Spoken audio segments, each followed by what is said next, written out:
All right, let me talk to the parents today. Not everybody, just the parents.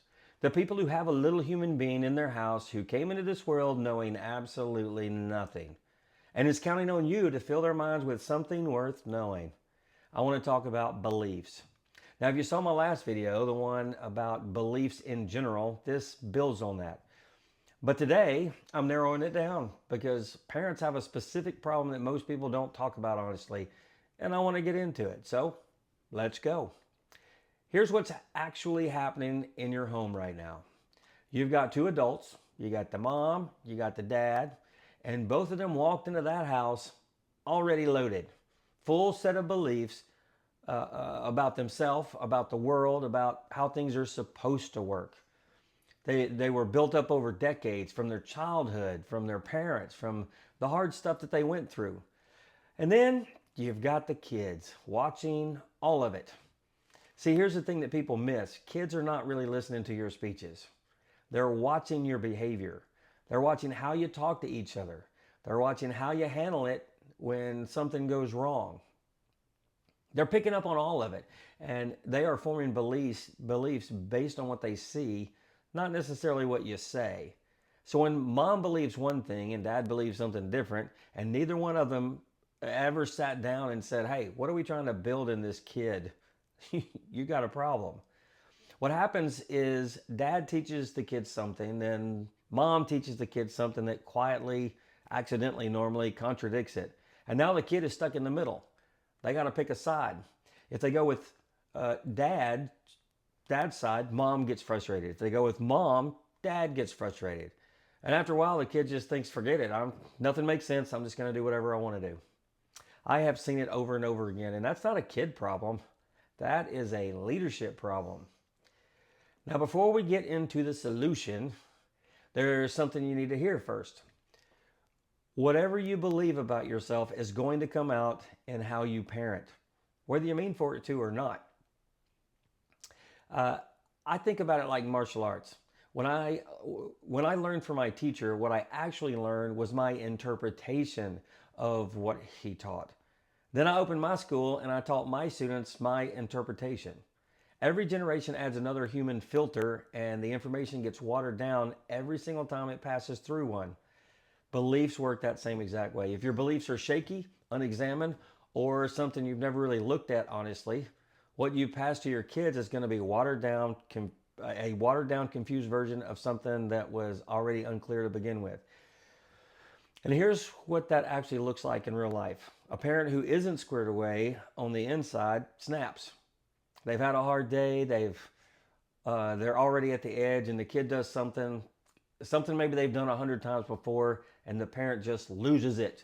Phrases come out like, you always do this, or you never do that. Things they don't actually mean, things that stick to a kid longer than you realize. That's not parenting, that's venting. And it's leaking unhealthy, non beneficial beliefs. The unresolved stuff inside the parent just found somewhere to go. That's why getting on the same page with yourself first and then your partner is not optional. It's the foundation of that everything gets built on. Now, the core problem underneath most parenting conflict is pretty simple. Mom and dad need to be unified. They need a shared foundation, a common set of values that both of them have agreed on and both of them are held accountable to. Without that, you don't have a family operating as a unit. You have two individuals doing their best, and occasionally they're going to bump into each other. For me, that foundation is Christianity. And I want to tell you why, not just spiritually, but practically. The Bible says the same thing every time you read it.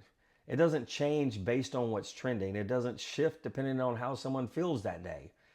When mom and dad both submit to that, to something outside of and bigger than both of them, they stop arguing about whose way is right.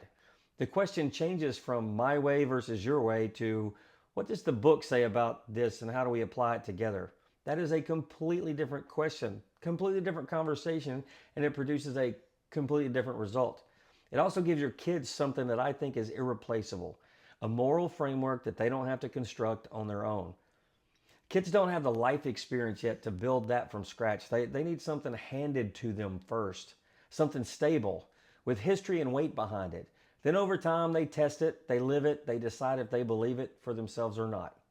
That's how real beliefs get built, not from a speech, but from an experience confirming what was taught. If you're not a Christian, the principle still applies. Find something you both believe in and commit to it together. The unity is the point. But in my experience, I'll say it plainly, Christianity does it better than anything else that I've found. It's the easiest thing to follow. So now let's talk about something most parents never think about. How beliefs actually get installed in a child. Because this doesn't happen the way that most people think that it does. Parents think beliefs get installed during big talks, long lectures, those sit down, I need to talk to you moments. But that's not usually where it happens. Beliefs get installed in the small moments, the everyday moments, the moments when something happens and the child's brain draws a conclusion. Kids come into this world knowing nothing. They're basically little explorers trying to figure out how everything works. Yeah, you could almost think of the brain like it's a little computer, a brain pewter. The hardware is already there. The brain is incredibly powerful. But the software, the programs that tell your brain how life works, those get installed later. And every time a child experiences something new, the brain starts writing code. Something happens, someone reacts, a rule gets enforced or it doesn't, a promise gets kept or it doesn't, and the child's brain draws a conclusion, not out loud, but internally and quietly. Their mind says something like this: oh, that's how the world works. That's the moment a belief gets installed, not during a lecture, during an experience. Mom explodes in anger over something that normally gets ignored. Oh, that's how the world works. Rules change depending on moods. A parent calmly enforces a rule every single time. Oh, that's how the world works. Actions have predictable consequences. A child works hard and gets rewarded. Oh, that's how the world works. Effort leads to results. A kid lies and the parent ignores it. Oh, that's how the world works. Truth really doesn't matter.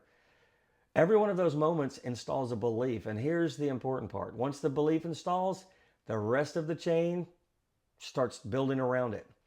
Belief creates identity. Identity creates standards. Standards create discipline. And discipline creates behavior. And behavior produces outcomes. The whole chain starts with one simple conclusion the child makes about reality. Oh, that's how the world works. Now here's where this gets really interesting. This is my favorite thing. Most parents create rules to stop behavior. Don't do this, stop doing that. Why aren't you listening? But rules should be doing something much more important. Rules should install beliefs. Because when the belief is right, the behavior almost always takes care of itself. It's a byproduct of a good, strong belief. In my house, we had what I call house rules. And every rule had a purpose. Every rule was designed to install a specific belief about how life works or how the world works. Rule number one was like, God is the ultimate authority. The Bible is the book of lessons. This rule installs the belief that truth exists above human opinion, that right and wrong are not something we invent based on how we feel that day. There is a higher authority, and for our house, that authority was God. Mom and Dad were not the ultimate authority. We were the earthly examples of that authority while the kids were growing up. But the responsibility started transferring around age 12 because eventually the child has to stand on their own beliefs. They have to decide if they believe what you taught them. This rule installs a powerful identity early. I am accountable to something bigger than myself. Think about what that does to the kid's behavior. If a child believes God is watching and knows their heart, if they believe their actions matter, they start paying attention to themselves. They start separating their human impulses from what they know is right. And that identity becomes incredibly stable. Friends don't shake it easily. Social media doesn't shake it easily because the standard isn't coming from culture or the people around them. It's coming from something higher. Rule number two was do good, get good. Do bad, get bad. Simple. What beliefs does that install? Actions have predictable consequences. Life is not random. Your choices matter, and it teaches free will. You get to choose what you do, but you don't get to choose what happens after the choice. The result is already built into the rule. When that belief installs, the house becomes predictable, safe, stable. The child understands if I do the right thing, good thing happens, and if I do the wrong thing, something uncomfortable is coming. That clarity removes the chaos that a lot of homes live in. Rule number 3, nothing is free. If you want something, you got to do something. You want video games? Do the dishes. You want to go to a friend's house? Help around the house first. You want something from the family? You contribute to the family. What belief does that install? Effort comes from reward. And that belief is incredibly important because the real world acts exactly like that. That's how it works. Work first, reward second. When kids grow up believing that, something amazing happens. They stop expecting things. They stop feeling entitled. And when expectations disappear, something else disappears with it. Disappointment. Because the child already understands the system. Effort produces results. Rule number 4, your choice is yours, my choice is mine. If you choose to break a rule, I choose to create pain or discomfort in order to train you. If you choose to follow the rules, I choose to create pleasure for the exact same reason. My choice has already been made. The only unknown in the equation is your choice. What belief does that install? Responsibility. The child understands that their actions are connected directly to outcomes. And that changes the way they think before they act. Instead of reacting emotionally, the child starts doing some math. If I do this, what happens next? That pause is where discipline begins. Rule number 5, the smart pile and the stupid pile. I told my kids that life gives you only 2 piles. You got a smart pile and you got a stupid pile. Every decision you make goes in one of those 2 piles. If your smart pile is bigger than your stupid pile, what are you? You're smart. If your stupid pile is bigger than your smart pile, well, you already know what you are. What do you want to be? Because the pile only grows one decision at a time and every decision is yours. Look at what that rule does. It installs identity. It installs responsibility. It installs free will. And it gives the parent a completely different way to correct behavior. Instead of yelling, instead of you never listen, the parent just asks a question. What pile shall we put that in? And suddenly the child is evaluating their own decisions. Every smart decision grows the smart pile. Every stupid decision grows the stupid pile. And the identity the child wants starts guiding their behavior. The rules told my kids what to expect. Here's how I actually enforce them day to day. We make deals. Kids need to learn how to negotiate anyway. That skill follows them their entire life. Job interviews, marriage, signing a lease. One year my son wanted a gaming computer, so I just dreamed up a grade that he had to maintain for the entire school year. Not one test, the whole year. If he hits it, he gets it. If he doesn't, no computer. No exceptions, no renegotiating at the end. That taught him something no classroom could. Agreements mean something. Effort has a payoff. When you want something, you work toward it. You don't wait for it to just fall out of the sky. The other way that I enforce these rules were watch your words. I stopped using contractions in instructions. When you say something like, don't jump on the bed, a child's brain processes only the action word. The don't disappear. They only hear jump on the bed. So what they actually hear is jump on the bed. And if they weren't even thinking about jumping on the bed before, now you've opened your mouth and now they are. You just gave them a great idea. So instead, I told them what I wanted. Stay off the bed. Positive, direct, clear. I also cut out other words like always and never. I cut that out of the vocabulary. You always do that. You never listen. That's not information. That's frustration. And it puts a kid in a box they can't get out of. I also explained the why behind everything. I didn't just tell my kids what to do. I told them why. Because I wasn't interested in raising obedient children that just follow rules blindly. I was raising adults who can think. When a kid understands the why, they carry that reasoning into situations where when you're not there. They can make a good decision on their own because they understand the principle, not just the rule. And I also ask questions. When a rule got broke, I didn't come in yelling. I asked questions. Did you take out the trash? No. No, did I tell you to take out the trash? Yes, sir. Did you do it? No. Okay, so what do you think's about to happen? I'd even say sometimes, do you want a spanking? Because there's an easier way to get one. You just ask for one. You don't have to break a rule to get my attention. If you want time with me, just say so. I give that freely. The questions made the child an active participant in what was going on. They could see the line from the choice to the consequence. There's nothing to argue about at that point. The facts are the facts. And sometimes, if they could explain their thinking, the punishment was lighter. I mean, a kid who can walk me through their reasoning, even if the decision was wrong, is a kid who's learning. That's all I needed to see. And here's what happens when you run all of this consistently. The house gets calm. Not because the kids became different people, because the rules are clear and the enforcement never changes. They stop testing you because there's nothing to test. The answer is already known before they even make a choice. And that predictability gives your child something that is genuinely underrated: security. Most kids who act out are acting out because the lines keep moving. Give them clear lines, hold those lines the same way every single time, and watch what happens to the atmosphere in your house. Now, here's something parents really need to understand: beliefs don't only get installed inside your house, they get installed everywhere. They get installed at school, on sports teams, in friendships, on social media, through music, through TV, through advertising, through random moments that nobody planned. And most of the time, nobody even realizes it's happening. Beliefs installed through four channels: words, thoughts, feelings, and actions. Words are things people say to you, things you read, things you hear in music, things you absorb from media. The volume of the words hitting a child's brain every single day is staggering. Advertising alone is constantly shaping beliefs. Think about bleach. You don't even call it bleach, you call it Clorox. Clorox is just a brand, it's bleach. But because of words and repetition, you believe that bleach is better than all the other bleaches.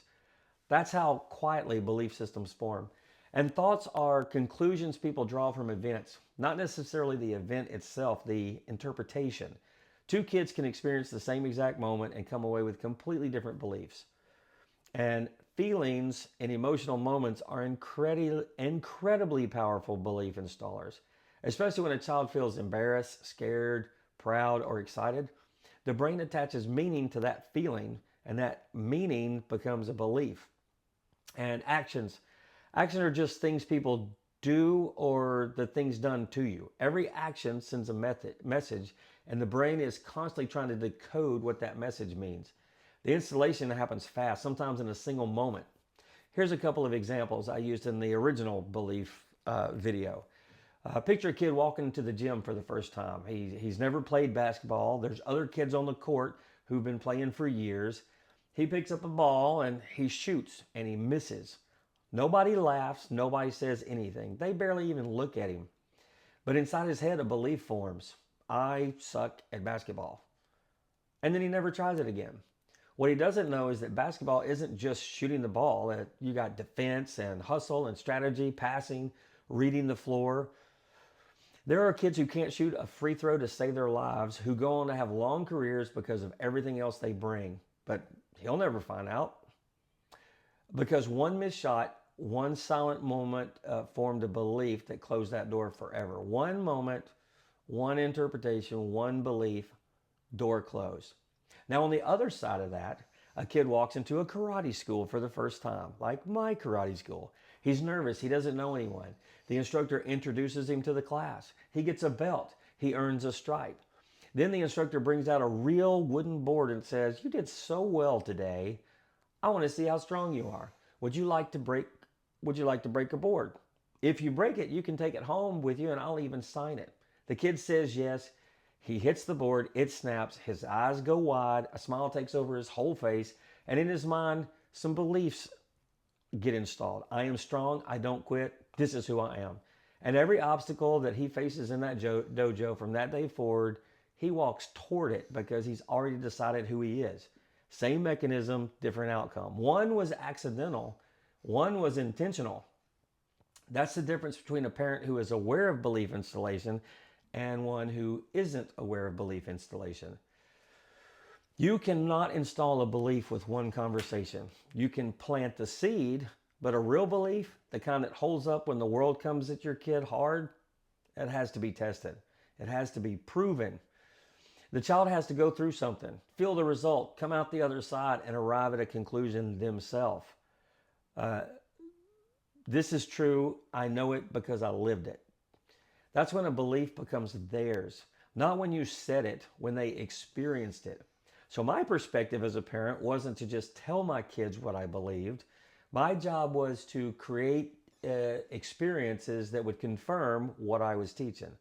I didn't trust the world to do that. The world takes too long and teaches the wrong things most of the time. I needed these beliefs installed before they were 12.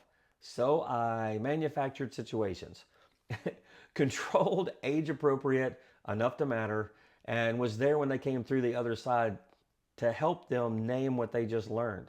I mean, fire is hot. I can tell you that all day, but you won't really believe it, not in your body, until you've touched something hot. The experience cements the belief. Here are the steps, the way that I did it or the way that I saw it. Number one, teach the belief and explain the why.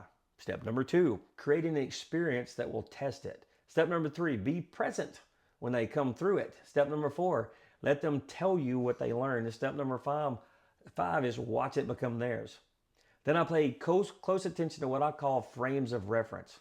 Life is going to hit your kid with moments that produce overwhelming emotions, fear, anger, embarrassment.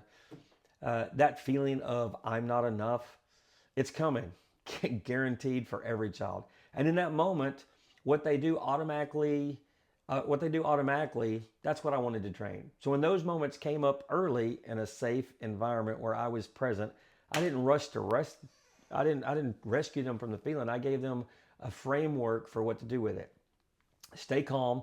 Don't react from emotion. Name what's happening. Figure out the next move. One belief I installed early was panic will get you killed. Not literally, but in most situations, panic makes everything worse. The person who can stay calm when everything around them is loud has an enormous advantage. I wanted my kids to be that person. That frame of reference lives in them right now. Next time that overwhelming feeling hits, they already been there. They have a frame of reference for it. They already know what to do because we practiced it before the world required it. So here's the short version of everything I just said. Number one, you start with yourself. Get your own belief straight about who you are, what your family is, what the world is, where God fits into that, because those beliefs are already leaking into your kids whether you want them to or not. You might as well make them count. Second thing is get unified with your partner. Find a foundation you both believe in and commit to it. For me, and I'll say it plainly, that foundation is Christianity. Not because it's trendy, because it's consistent, because it doesn't change, because it takes the ego out of the argument and gives both parents something bigger than themselves to submit to. Then build your kids intentionally. Give them short, clear rules designed to install beliefs, not just to control behavior. Teach the why behind everything. Let them choose and hold the consequences the same way every single time. Make deals. Manufacture experiences that confirm what you're teaching. Train their emotional responses before the world requires it. Stay calm. Stay in teaching mode. Stay consistent, because what you're building through all of this is not just well-behaved children. You're building an adult who is going to take care of everything take everything you installed, every belief, every frame of reference, and every principle, and carry it out into the world. And one day, when that kid is grown up and handling something hard, they're going to do it the right way, calmly, thoughtfully, with the right foundation underneath them. And they probably won't even know where it came from, but you will. Okay, that's it. That's it for today. If this hits you, share it with a parent who needs it. The next couple of videos will be about how beliefs build identity. I'll see you there.